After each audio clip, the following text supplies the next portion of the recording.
दक्ष police news, पहिले खाकी मग बाकी।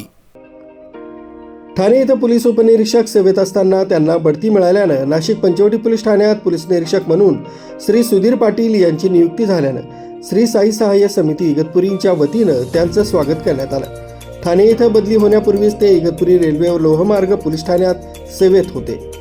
पोलीस ठाण्याच्या आवारात असलेल्या मंदिरात देवी मातेचं दर्शन घेऊन ते नाशिक इथं पदभार घेण्यासाठी रवाना झाले। या प्रसंगी त्यांनी आपलं मनोगत व्यक्त केलं।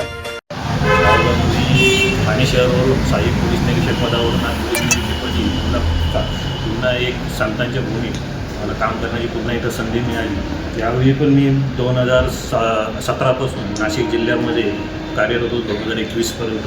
त्यानंतर आज पुन्हा या प्रमोशनपदी मला नाशिक जिल्ह्यात म्हणजे भविष्यात आगामी काळात येणारा कुंभमेळा हा मला एक लाभलेला आहे की खरंच मला सर्व याची साईबाबा तसेच देवी माता आपली बघितली सप्तशृंगी माता यांच्या सर्वांचे आशीर्वाद माझ्या असे पाठीशी राहून